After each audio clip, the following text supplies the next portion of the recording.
নমস্কার সম্মানীয় দর্শক মণ্ডলী, সমস্ত শিক্ষক সাথী, সরকারি কর্মচারীবৃন্দ, পেনশন হোল্ডারগণ। ডিএ আদায়ে অত্যন্ত বলিষ্ঠ পদক্ষেপ গ্রহণ করল। সমস্ত ফাঁক ফোকর বন্ধ করতেই এ ব্যবস্থা গ্রহণ করা হয়েছে, এমনটাই মনে করা হচ্ছে। ডিএ আদায়ে নবান্নকে আইনি নোটিশ, সুপ্রিম কোর্টের নির্দেশের পর বড় পদক্ষেপ কর্মচারী সংগঠন সুপ্রিম কোর্টের সাম্প্রতিক যে নির্দেশ, সেই নির্দেশিকার পর এবারে সরাসরি নোটিশ পাঠালো সরকারি কর্মী সংগঠন ইউনিটি ফোরাম। এই পদক্ষেপ রাজ্য প্রশাসনের ওপর নিঃসন্দেহে চাপ বাড়ালো। এটা মনে করছে সমস্ত বিশেষজ্ঞ মহল। তাদের সঙ্গে মতামত বিনিময় করে এমনটাই জানতে পারা যাচ্ছে। কেন? সুপ্রিম কোর্টের নির্দেশ যাতে অবিলম্বে কার্যকর করা যায়, সেই দাবিতে রাজ্যের মুখ্য সচিব,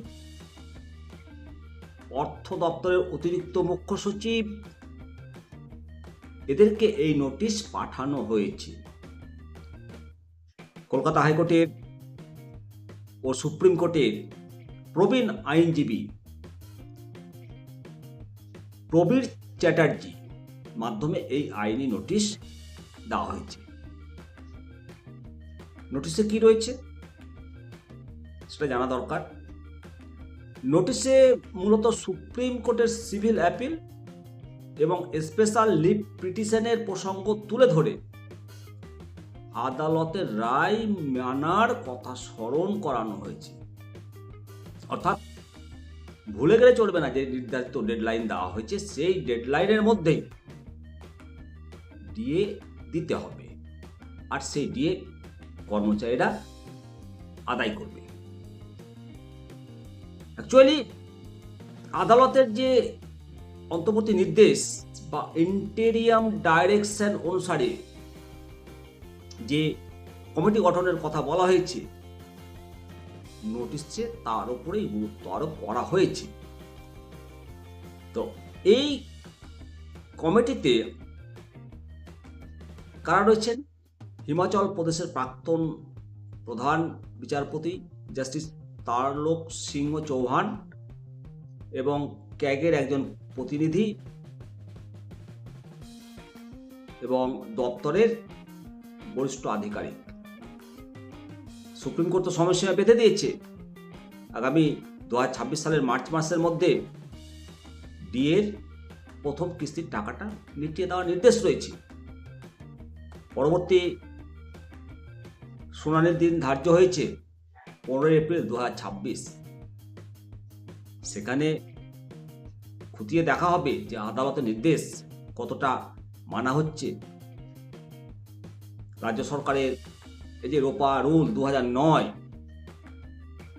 মেনে চলা সত্ত্বেও কর্মচারীদের মধ্যে একটা ভৌগোলিক বৈষম্য তৈরি হয়েছে, তাই নোটিশে তথ্য সহকারে তুলে ধরা হয়েছে।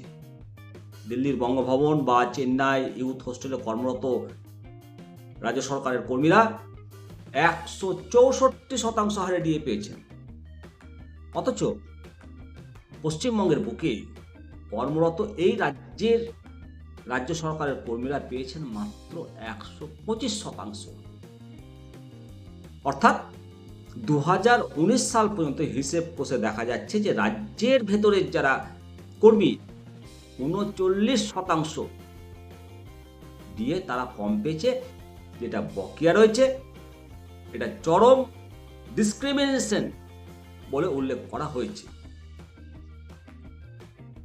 এবং এই নোটিশের শেষ লগ্নে ইউনিটি ফোরামের পক্ষ থেকে রাজ্যকে সতর্ক করে বলা হয়েছে যে অ্যাপেক্স কোর্ট বা সর্বোচ্চ আদালতের এই সময়সীমা মেনে চলা শ্রেয়। নির্দিষ্ট সময়ের মধ্যে নির্দিষ্ট যে নির্দেশিকা সেটা কার্যকর না হলে ভবিষ্যতে রাজ্য সরকারকে আরও জটিল আইনি প্রক্রিয়ার মধ্যে পড়তে হবে বা লিটিগেশনের সম্মুখীন হতে পারে, এমনটাই মনে করছে কর্মচারী সংগঠন। কর্মীদের প্রাপ্য অধিকারের আদায়, আইনি যে নোটিশ, এটা অত্যন্ত বলিষ্ঠ কৌশলী পদক্ষেপ, এটা নিঃসন্দেহে। আমরা তো আইনের ঊর্ধ্বে কেউ নয়, তো কর্মীদের যে বকেয়া দিয়ে, এটা তো আইন আমাদের দিয়েছে, এখন তার দয়ার দান নয়। তাই এই অধিকার পালন করার জন্য রাজ্য সরকারের রাজধর্ম মেনে কর্মচারীদের, শিক্ষকদের ডিএটা নির্দিষ্ট সময়সীমার মধ্যে মিটিয়ে দেওয়াটাই বুদ্ধিমানের কাজ। আশা করব রাজ্য সরকার নির্দিষ্ট সময়ের মধ্যেই আমাদেরকে দিয়ে দেবে এবং সমস্ত সুযোগ সুবিধা দেবে। সপ্তম পে কমিশন ঘোষণা করেছে, সেটা তাড়াতাড়ি ইফেক্ট করবে, এই আশা ভরসা রাখছি আমরা। অবশ্যই কমেন্ট করবেন কমেন্ট সেকশনে। ভালো থাকুন। তবে সমস্ত কর্মচারীর ঐক্যবদ্ধ লড়াই, আন্দোলনের ফলাফল আমরা পাচ্ছি এবং আগামীতেও এই ডিএ রায় ইমপ্লিমেন্ট করার ব্যাপারে এবং এআইসিপিআই হারে ডিএ পাওয়ার জন্য সমস্ত কর্মচারী শিক্ষককে ঐক্যবদ্ধভাবে দাবি আদায়ের লড়াই, এটা লড়তেই হবে। এর থেকে আর শ্রেষ্ঠ উপায় আর নেই। অবশ্যই আমরা স্বীকার করি যে যতটুকু ডিএ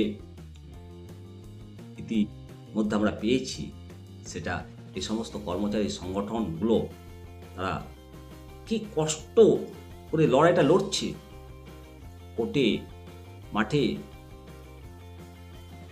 তাদেরকে স্যালুট জানাই। আপনাদের লড়াইয়ের ফলে আমরা সুফলটা পাচ্ছি, আপনাদের প্রতি আমরা কৃতজ্ঞ। ভালো থাকবেন। অবশ্যই সমস্ত দর্শক মণ্ডলী, সমস্ত সরকারি কর্মচারীবৃন্দ, শিক্ষক সাথী কমেন্ট করবেন। আর মতামত ভুলে সবাই এক ছাতার তলে, পরিচয় একটা, কর্মচারী, নিজেদের অধিকার আদায়ে নিজেদেরকে সম্মিলিত প্রচেষ্টা তো করতেই হবে। কমেন্ট করুন, শেয়ার করুন। জয় হিন্দ, জয় ভারত, ভারত মাতা কি জয়।